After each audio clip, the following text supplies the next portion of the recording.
matin. Amen. Moi, je suis vraiment heureux d'être là avec vous ce soir, ce matin, parce que le Seigneur vraiment nous a fait du bien. Le Seigneur nous a fait du bien tout au long de la semaine. Il nous a préservés, il nous a gardés. Et nos mamans sont parties ensuite en retraite. Et pour ceux qui étaient à la maison, ils ont pu se faire plein d'autres choses, du bricolage, plein de choses autour. Vraiment que le Seigneur soit béni. Amen. Alléluia. Amen. Amen. Amen. Je vous invite à prendre la parole de Dieu, Apocalypse chapitre 3 et le verset 8. Je ne vais pas prêcher sur Apocalypse, je vais prêcher sur Ruth. Amen. Mais pour introduire cela, on va prendre Apocalypse chapitre 3. Apocalypse et le verset 3. Chapitre 3 et le verset 8.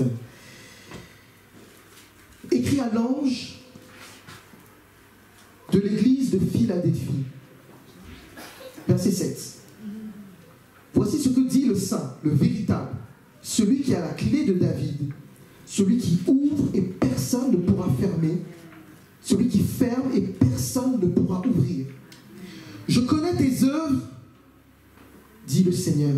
Voici, j'ai mis devant toi une porte ouverte que personne ne pourra refermer, parce que tu as peu de puissance et que tu as gardé ma parole sans renier mon nom. Alléluia. Parce que tu as peu de puissance, parce que tu n'as pas renié mon nom, j'ai mis devant toi une porte ouverte que personne ne peut fermer. J'ai mis devant toi une porte ouverte que personne ne peut fermer. Alléluia. Les femmes ont étudié cela pendant les 3 jours et j'aimerais l'aborder aujourd'hui sous un certain angle. Le titre de mon message, c'est Dieu te distingue. Dieu te distingue. Amen. Amen. On dirait que ça ne fait pas plaisir. Dieu te distingue. Amen. Alléluia. Moi j'aime ça parce que ça veut dire qu'il y a une faveur de Dieu imméritée qui va te positionner dans un endroit où tu ne t'attendais pas. Alléluia. Mais Dieu nous montre au travers de l'histoire de Ruth. L'histoire de Ruth. Cette femme moabite qui s'est retrouvée à s'attacher à Naomi. Alléluia. Et je vais rapidement raconter l'histoire de cette femme. Cette femme était la belle-fille de Naomi. Naomi était venue initialement avec Elimelech, son mari, était descendue, avait quitté Bethléem et était partie dans une région, la région dans le pays de Moab. Et Naomi, son mari Elimelech et leurs 2 enfants ont vécu là pendant plusieurs années. Il se trouve qu'au bout de quelques temps, les enfants ont pris des femmes dans ce pays qui était un pays étranger pour le peuple d'Israël. Les enfants ont pris des femmes et les enfants sont partis adopter les dieux également de ces femmes-là. Et Elimelech également, qui était dans ce territoire, en guillemets, qui n'était pas un territoire excellent où il y avait la connaissance de Dieu. Au bout de quelques années, Elimelech, le père est mort. Le père est mort. Et quelques temps après, le premier fils est parti. Lui aussi. Quelques temps après, le deuxième fils, lui aussi, est mort. Et Naomi s'est retrouvée, non seulement veuve, mais ayant perdu ses 2 garçons, elle a regardé autour d'elle et dit, bon, qu'est-ce que je vais faire ici? Ce sont mes belles-filles, elles sont encore jeunes, elles vont se remarier, elles ont encore l'âge de se remarier. Il ne faudrait pas que je sois un poids pour ces filles. Donc je vais retourner là où je viens, je vais retourner dans la maison de mes parents, je vais retourner dans la maison de mon père, et une fois retourné là-bas, je vais dire adieu à mes belles-filles en leur souhaitant le meilleur. Alléluia. Amen. Et voici, lorsque Naomi va aller vers ses belles-filles et faire cette déclaration, la Bible nous dit qu'elles vont beaucoup pleurer.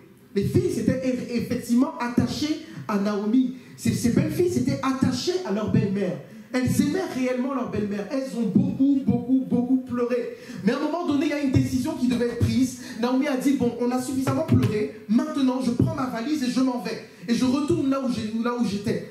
Et les belles-filles, Orpa et Ruth, qui étaient là, se sont regardées. Orpa a regardé à son âge et elle a dit, bah, moi je suis encore belle.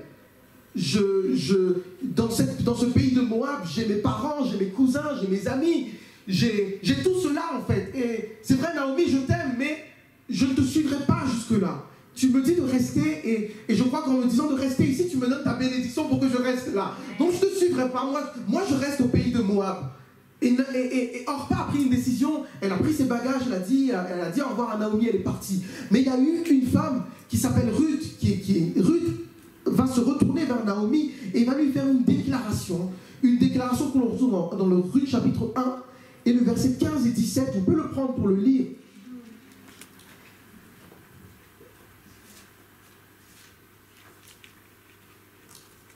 Orpa embrassa sa belle-mère, mais Ruth lui resta attachée.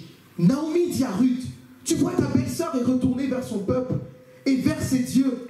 Retourne chez toi comme elle. Retourne. Ruth, ne reste pas là. Ça, c'est Naomi qui lui dit, ne reste pas à côté de moi. Tu as une famille, tu as des traditions, tu as des dieux. Retourne à cela. Et Naomi va faire une déclaration qui nous montre que non seulement elle était attachée à... Ruth va faire une déclaration, qui nous montre que non seulement elle était attachée à Naomi, mais plus que ça, elle avait vu quelque chose dans Naomi, elle avait vu quelque chose dans la vie de Naomi qui l'avait bouleversée. Ruth va dire ceci, Ruth répondit, ne me pousse pas à te laisser, à repartir loin de toi. Où tu iras, j'irai. Où tu habiteras, j'habiterai. Ton peuple sera mon peuple et ton Dieu sera mon Dieu. Où tu mourras, je mourrai et j'y serai enterré. Et là, maintenant, Naomi va faire un serment. Elle va dire que l'Éternel me traite dans toute sa rigueur si ce n'est que par la mort que je sois séparé de toi. Naomi va prendre l'Éternel à témoin à ce moment-là. Ça veut dire que Naomi plutôt Ruth, excusez-moi, tout est mélangé dans ma tête ce matin. Ruth va prendre à témoin l'Éternel à ce moment-là et dire, devant l'Éternel, je te promets de te rester attaché à toi. Et Ruth va accepter de s'attacher au Dieu de Naomi, va accepter de s'attacher au peuple de Naomi. Et cela est un déterminant dans l'histoire de Ruth. La déclaration ici que Ruth a fait, c'est la même déclaration que l'on retrouve dans Apocalypse chapitre 3, verset 8. Parce que tu n'as pas renié mon nom. Alléluia. Lorsque Ruth a fait cette déclaration, les yeux de l'Éternel se sont attirés vers elle. C'était une déclaration qui a bouleversé le cœur de Dieu. À tel point qu'une femme moabite, le peuple de Moab, vous connaissez ce peuple qui est venu par une relation un peu bizarre, en guillemets. Je ne voulais pas dire le mot. Une relation un peu incestueuse, une relation incestueuse. Et de là est sorti le peuple de Moab. Donc c'était un peuple qui vivait dans des divinités, qui adorait des idoles, des choses qui ne glorifiaient pas l'Éternel. Ce n'était pas la volonté de Dieu, mais regardez bien l'histoire de cette femme, de cette Ruth. Ruth va réussir à rentrer dans l'histoire du peuple d'Israël à tel point qu'elle sera un aïeul de David. Amen. Alléluia. Et vous savez, quand David dit « Je suis fils », quand Jésus lui-même dit qu'il est fils de David, est-ce que vous comprenez? Donc Ruth, par sa foi, par son obéissance, par son attachement à Naomi, par son attachement à Dieu, va rentrer même dans la lignée de la descendance de Jésus-Christ. Alléluia. Quelle foi! Une femme qui était initialement loin de Dieu, qui était initialement dans un peuple où on ne connaissait pas Dieu, dans un peuple où on ne marchait pas avec Dieu. Elle va réussir par son obéissance à être distinguée à tel point de rentrer dans la lignée de Jésus-Christ. Que le Seigneur soit béni. Amen. Alléluia. Amen. Et cela nous parle de la droiture. Quelle droiture as-tu? Toi également, tu peux te poser la question, est-ce que tu es droit dans tes engagements envers le Seigneur? Est-ce que quand Dieu te regarde, il peut voir de la droiture dans tes engagements? Il peut voir que tu es, dans ton engagement envers lui, tu es comme ça, droit. Je ne m'écarterai pas du chemin du Christ. Je ne m'écarterai pas du chemin de Jésus-Christ. Ou est-ce que, lorsque tu es seul chez toi à la maison, c'est l'occasion de te livrer à toutes sortes de choses? Lorsque le pasteur n'est pas là, est-ce que c'est l'occasion pour toi de fréquenter des endroits un peu interdits?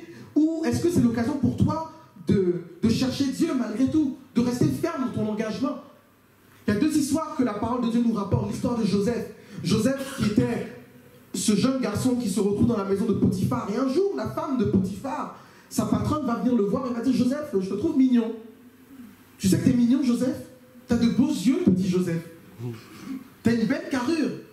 Et la Bible dit que Joseph a dit à cette femme, comment est-ce que je peux pécher contre Dieu, contre mon patron qui est là, ton mari, et contre le ciel, contre Dieu?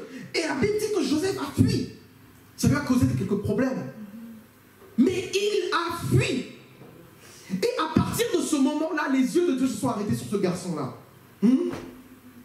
Si aujourd'hui Joseph était un jeune de notre époque, dans son lycée, dans son université, dans son collège, on lui aurait dit, mais toi vraiment, tu es un petit fou. Non seulement tu es fou, en plus tu es peut-être aussi malade. Viens, on va te frapper. Comment tu peux résister une occasion or comme ça, comment tu peux dire non? Une occasion en or pour un jeune garçon, comment tu peux dire non? On l'aurait traité de tous les noms. On l'aurait insulté. Et dans d'autres quartiers même, on l'aurait attrapé, on l'aurait frappé. Parce que, selon le monde, ça ne se refuse pas une telle proposition. Mais Joseph, pour sa relation avec Dieu, a dit non. Je ne veux pas faire ça. Je veux rester droit. Ça nous montre aussi l'histoire de Daniel. Daniel qui se retrouve dans un peuple étranger. Daniel et ses amis qui disent, nous n'allons pas manger les mets du roi. Les mets du roi, qui sont remplis d'animaux impurs, que la parole de Dieu nous dit de ne pas manger. Nous n'allons pas manger ça. On va prendre la soupe, on va prendre les légumes.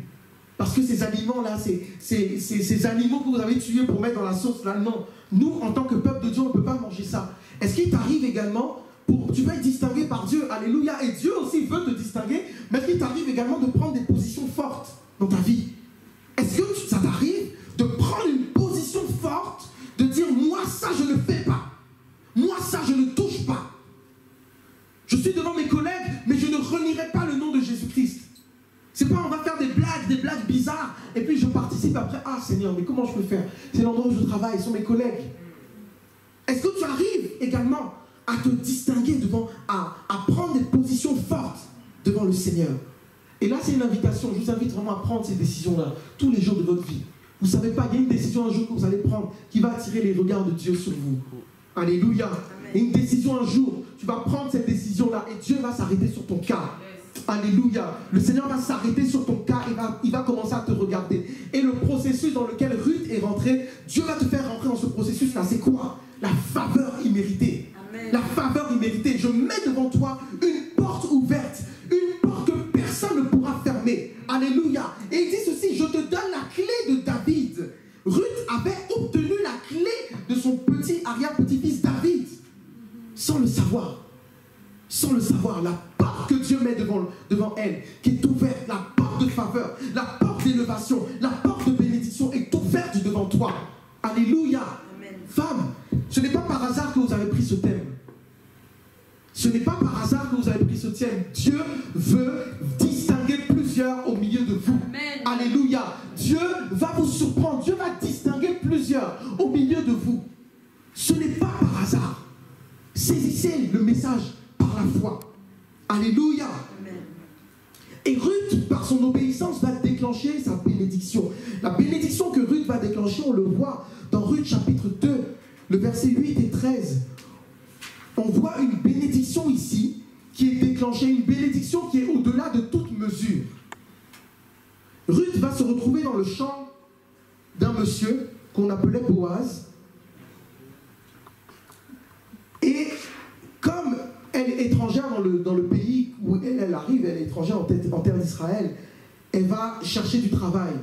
Elle va aller demander aux ouvriers de ce monsieur, aux ouvriers de Boaz, si elle pouvait également venir récupérer un peu de blé, un peu d'orge. Ruth chapitre 2, le verset 8 à 13. Et voici que Boaz va finalement remarquer, au milieu de toutes les ouvrières, va remarquer une jeune femme. Donc certainement que Ruth était très belle. Parce qu'en général, quand il y a une foule, quand tes yeux s'arrêtent sur quelqu'un, c'est que il y a, je ne sais pas, soit tu la trouves belle, soit tu le trouves beau, soit la personne a posé un acte qui t'a marqué. Et Boaz va regarder cette fille, il va dire, mais qui est cette jeune femme-là? Je ne la connais pas parmi les ouvrières. Je ne la connais pas, je ne sais pas qui elle est. Qui est-elle? Je ne sais pas qui elle est. Pourquoi les yeux de Boaz se sont arrêtés sur Ruth? Il aurait pu dire, bon, c'est une nouvelle ouvrière. Le contremaître a fait de nouveaux recrutements. C'est pas un problème. Et puis il passe. Mais pourquoi ce jour-là, ce monsieur s'est arrêté sur Ruth? Amen. Alléluia. Amen. Dieu est le temps, maître des temps et des circonstances. La Bible nous dit dans le livre de Proverbes que Dieu incline le cœur des rois à sa guise. Amen. Alléluia. Il incline le cœur des autorités à sa guise. Dieu peut te faire trouver grâce auprès d'une personne auquel tu ne t'y attends pas. Tu es de passage dans un endroit, mais Dieu te fait trouver grâce. Alléluia. Femme, Dieu te fait trouver grâce. Amen. Dieu te fait trouver grâce. Et Naomi va obtenir ici la faveur de Dieu, la grâce de Dieu. Et Dieu va manifester cette grâce au travers d'un homme qui s'appelle Boaz. Boaz dit à Ruth, Écoute ma fille, ne va pas ramasser des épis dans un autre champ. Ne t'éloigne pas d'ici. Reste avec mes servantes. Regarde où l'on moissonne dans le champ et va après elles. J'ai défendu à mes serviteurs de te toucher. Quand tu auras soif, tu iras au vase et tu boiras ce que les serviteurs auront puisé. Alors, elle tomba le visage contre terre, se prosterna et lui dit, comment ai-je trouvé grâce à tes yeux pour que tu t'intéresses à moi, une étrangère? Boaz lui répondit, on m'a rapporté tout ce que tu as fait pour ta belle-mère. Et là, la phrase de Boaz, c'est Dieu lui-même qui parle au travers de Boaz. Alléluia. On m'a rapporté tout ce que tu as fait pour ta belle-mère depuis la mort de ton mari. Et comment tu as quitté ton père et ta mère et le pays de ta naissance pour aller vers un peuple que tu ne connaissais pas auparavant. Que l'Éternel rende ce que tu as fait et que la récompense soit entière de la part de l'Éternel, le Dieu d'Israël, sous les ailes duquel tu es venu te réfugier. Amen. Alléluia. Amen. C'est elle est venue se réfugier sous les ailes de l'Éternel et l'Éternel a vu. Il a vu l'acte de cette femme. Il a vu la décision qu'un jour Ruth a prise en disant, moi je vais suivre l'Éternel. Je ne vais pas m'attacher au Dieu des Moabites. Je vais m'attacher au Dieu d'Israël. Je vais m'attacher au Dieu de Naomi. Et Dieu a vu cela. Alléluia. Quand tu quittes ta vie, quand tu quittes ta culture pour accepter Jésus-Christ comme Seigneur et Sauveur, Dieu le voit. Alléluia. Et Dieu prend parti pour toi. Et Dieu dit, personne ne te touche. Ta protection est assurée. Alléluia. Ton avenir est assuré. Parce que tu as touché le cœur de Dieu. Maintenant, il y a des personnes encore parmi qui sont des enfants de Dieu, mais qui vont aller plus loin. Dans leur obéissance, ils vont poser des actes d'obéissance à Dieu à tel point que Dieu va dire, toi, je te bénis. Aujourd'hui, entends, je te bénis. Je mets devant toi une porte que personne ne pourra fermer. Alléluia. Est-ce que tu peux dire, personne ne pourra fermer? Personne ne pourra fermer. Une porte ouverte, une porte de gloire. Alléluia. C'est cette porte que Dieu met aujourd'hui devant toi. Femme, c'est cette porte que le Seigneur Jésus met aujourd'hui devant toi. La bénédiction de l'Éternel est excellente. Amen. Et à chaque fois que Ruth était en présence de Boaz, elle repartait avec des cadeaux. Non seulement ce qu'elle avait travaillé là, elle le prenait pour repartir. En plus, Boaz lui facilitait le travail. Mais en plus de tout ça, Boaz donnait l'ordre à ses serviteurs de travailler et d'amasser pour donner à Ruth. Alléluia. Amen. Il y a des mystères. La Bible dit que ce que l'injuste va amasser, la richesse de l'injuste va être transférée au juste. Amen. Alléluia. Je ne sais pas comment c'est possible, mais je sais qu'il y a des moments, il y a des gens qui vont travailler. À un moment donné, ils vont dire, mais cette voiture-là même, monsieur, vous voulez donner 1000 € et puis partez juste avec. Donnez juste 1000 € et partez avec la voiture. Il y a des choses comme ça qui se produisent. Il y a une grâce qui fait que des enfants de Dieu, dont Dieu a posé les regards, peuvent connaître un enrichissement surnaturel. Alléluia. La bénédiction de l'Éternel est excellente. Lorsque nous rapportons cela à nous, qui sommes aujourd'hui en Christ, la Bible dit dans le livre de Colossiens chapitre 2, que nous avons tout reçu pleinement en lui. Tout. On a tout reçu en lui. Parce que l'image de l'histoire de Ruth et Boaz, c'est l'histoire de l'Église qui va à la rencontre de Christ. C'est l'histoire de Christ qui va récupérer une Église qui était dans le péché, qui était dans le pays de Moab, et qui va la mettre sur ses ailes. Amen. Alléluia. C'est l'histoire de Jésus-Christ qui va exercer son droit, un droit de rachat. On en parlera tout à l'heure. Alléluia. C'est tout cela. Donc lorsque aujourd'hui nous sommes à Christ, non seulement nous sommes protégés en Christ, non seulement nous avons la vie en Christ, mais nous avons également abondance de bénédictions en Christ. Pas seulement des bénédictions célestes. Parce que souvent on a trop été dans la galère, on dit « Ah, c'est pas grave, quand je serai au ciel, je vais me consoler. » La Bible dit que même sur cette terre-là, il y a également une bénédiction qui est accordée. Amen. Il y a une élévation qui est accordée même ici sur cette terre. Amen. Et c'est ça que Ruth a expérimenté. Ruth ne savait pas où elle allait. Mais à cause de sa décision, Dieu a commencé à conduire ses pas. Dieu a conduit ses pas jusqu'à arriver au champ de Boaz. Et Boaz va la remarquer, va dire « Ne t'éloigne pas. Tu viens tous les matins, tu viens ici.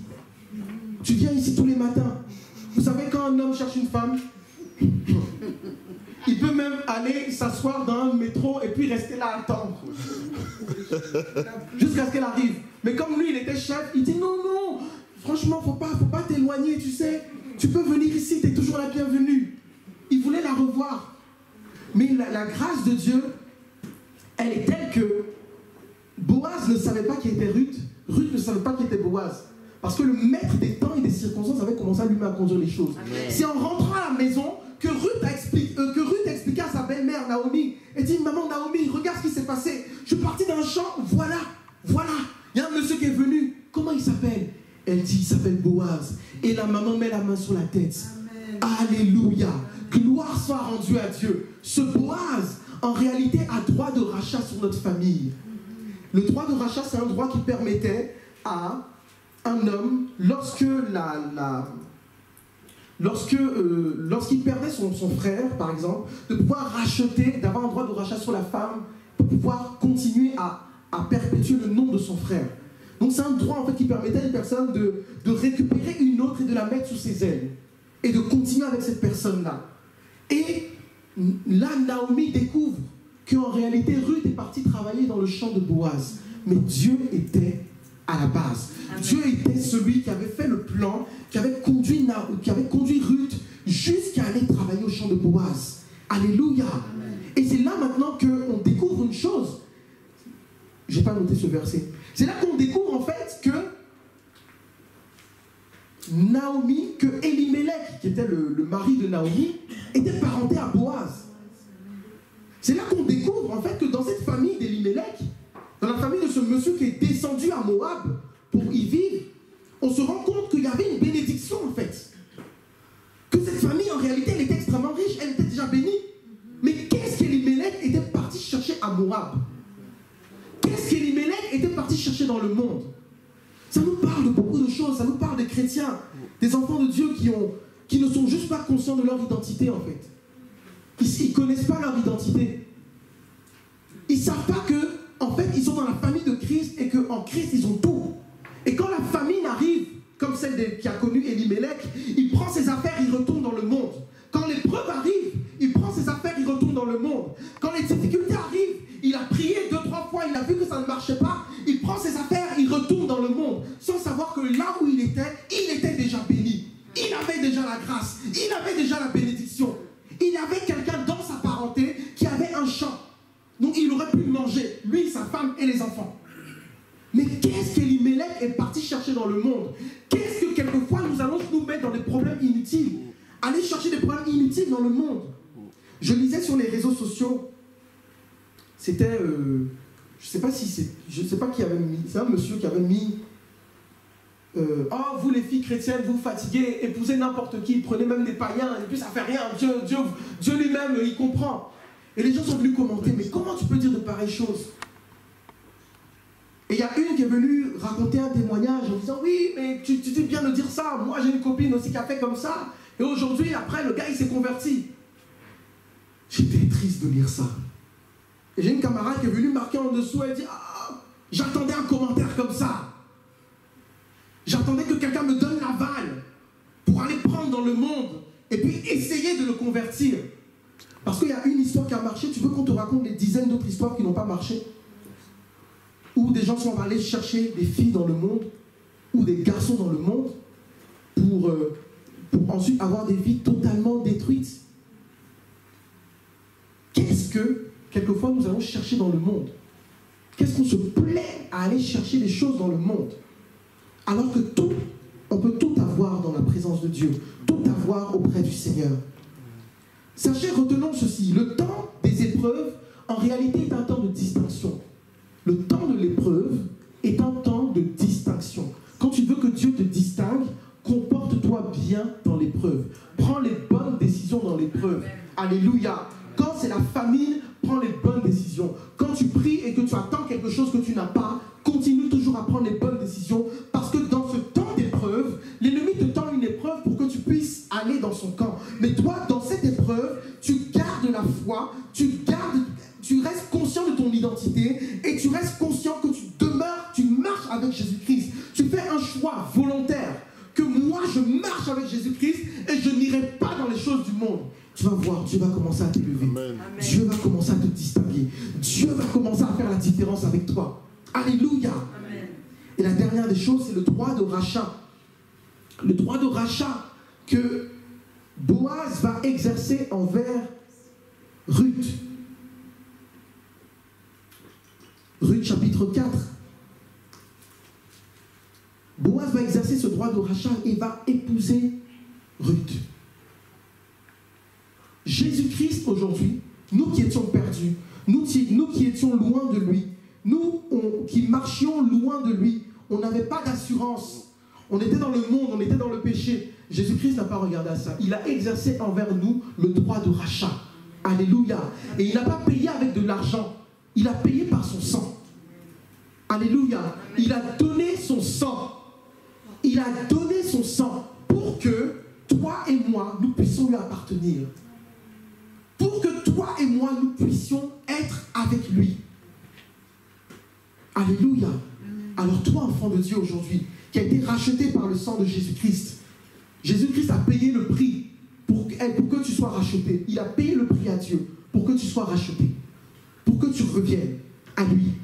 Et aujourd'hui, tu es dans la présence de Dieu. Mais laisse-moi te dire ceci, que Dieu veut te distinguer. Dieu veut te distinguer positivement. Dieu veut t'élever positivement. Dieu veut te bénir. Femme, si vous avez pris ce thème, sachez que Dieu s'apprête à vous distinguer. Demeurez fidèle à lui. Amen. Même dans l'épreuve, ne reniez pas son nom. Ne relâchez pas la main du Seigneur, même quand c'est dur. Ne retournez pas dans le monde. Parce que tu n'as pas renié mon nom. J'ai mis devant toi. Je t'ai donné la clé de David, nous dit Apocalypse chapitre 3, verset 8. Je t'ai donné la clé de David et j'ai mis devant toi une porte ouverte. Une porte que personne ne pourra jamais fermer. Alléluia. Peut-être qu'un jour ici, je parlerai de la clé de David. La clé de David, c'est une clé en fait qui solutionne tous les problèmes. Elle ouvre toutes les portes. Toutes les portes spirituelles sont ouvertes par la clé de David. Et c'est une clé que David a découvert en fait dans sa vie d'adoration. C'est un peu long à expliquer, mais un jour, par la grâce de Dieu, on en parlera un jour. Alléluia. Amen. Alléluia. Amen. Alléluia. Amen. Dieu veut te. Retenons cela simplement. Inclinons nos têtes. Frère Joseph, tu peux nous rejoindre au piano, s'il te plaît? J'aimerais qu'on puisse prendre le temps, s'il vous plaît, de prier. J'aimerais qu'on puisse prendre le temps de prier, que tu puisses incliner ta tête, t'incliner devant le Seigneur. Et déjà, peut-être t'étais-tu éloigné de lui à un moment donné, peut-être t'avais-tu fait comme Naomi et Elimelech, étais-tu parti dans le monde, étais-tu allé chercher la solution à ton problème dans le monde. C'est simplement le moment de prier intérieurement, de demander au Seigneur de te pardonner, de demander au Seigneur de te purifier, de te demander au Seigneur de te permettre de revenir à lui.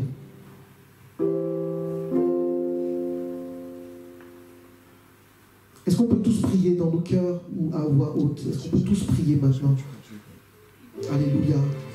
Revenons à lui simplement. Seigneur, je veux revenir à toi aujourd'hui. Peut-être que je m'étais éloigné, certainement. Peut-être étais-je parti dans le monde, chercher solution à mon problème.